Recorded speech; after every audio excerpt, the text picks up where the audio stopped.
we discuss the preposition of time. Now at, in, on, this preposition used as a place and used as a time. But now in this video we discuss at, in, on as a preposition of time. जैसे at, in, on preposition of place भी बताता है and preposition of time भी बताता है. But now we will only discuss at, in, on as a preposition of time. So let's start. So first of all the first one preposition is at. So जब भी मुझे exact time के बारे में पता हो, definite time के बारे में पता हो, तो वहाँ पे हम at लगाते हैं.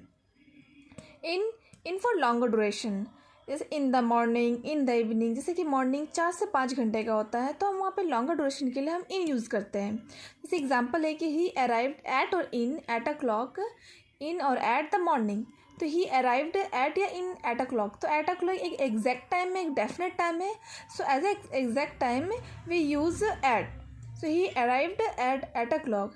अगर आगे आप पढ़ोगे तो क्या है, इन और एट द मॉर्निंग. तो मॉर्निंग एक लॉन्ग ड्यूरेशन के लिए होती है तो यहाँ पे हम इन. तो ही arrived eight a clock and in the morning.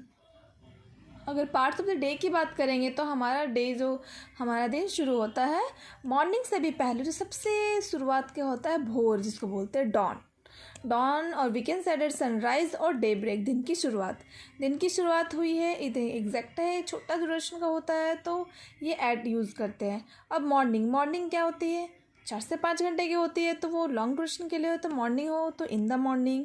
अब नून एग्जैक्ट 12 बजता है, एग्जैक्ट 12 के लिए हम यहाँ पे नून के लिए एट लगाते हैं. आफ्टरनून, फिर आफ्टरनून आपका 12 से 4, ये लॉन्ग ड्यूरेशन हो गया तो आफ्टरनून में इन को यूज़ करेंगे. एंड इवनिंग भी 4 से 5 घंटे का होगा तो वहाँ भी हम लॉन्ग ड्यूरेशन के लिए इन यूज़ करेंगे. तो दिन की शुरुआत जैसे कि एकदम सुबह भोर, तो dawn, sunrise and daybreak.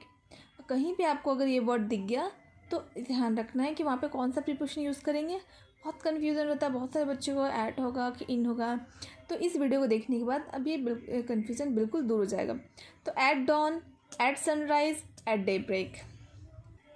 अब दिन के बाद की बात होगी इवनिंग के बारे में. अब इवनिंग, जैसे इवनिंग हुआ तो एग्जैक्ट तो सूर्यास्त का समय होता है तो उसको at dusk, at sunset and twilight. तो वहाँ पे एट यूज़ करेंगे. अब नाइट की बात हो रही है तो नाइट में एट भी यूज़ होता है, इन भी यूज़ होता है. But when we choose at और व्हेन वी चूज़ इन. अब मिडनाइट रात का 12 बजे, एग्जैक्ट रात का 12 बजे को हम क्या बोलते हैं, मिडनाइट बोलते हैं. तो वहाँ पे ऐट लगेगा. अब कन्फ्यूज़न यहाँ नाइट पे होता है कि हम ऐट यूज़ करेंगे, इन यूज़ करेंगे.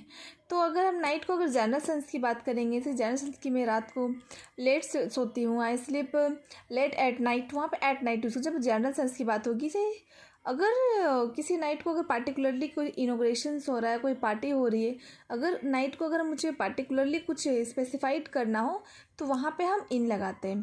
तो आई होप आप इस वीडियो को देखने के बाद ये कन्फ्यूज़न दूर हो गया हो कि एट कहाँ यूज़ होगा. तो जब भी ये सबसे ज़्यादा यहाँ पे होता है कि बच्चों का confusion at dusk, at sunset and at twilight. तो ये ध्यान रखना है कि at dusk, at sunset and twilight. Night में एट और इन दोनों यूज़ करते हैं. लेकिन अगर हम जनरल सेंस की बात करेंगे, जनरल मेरा जो भी डेली की ड्यूटी होगी तो वहाँ पे एट यूज़ होगा. लेकिन अगर कोई भी नाइट अगर पार्टिकुलरली की बात होगी तो वहाँ पे इन यूज़ होगा. थैंक्स.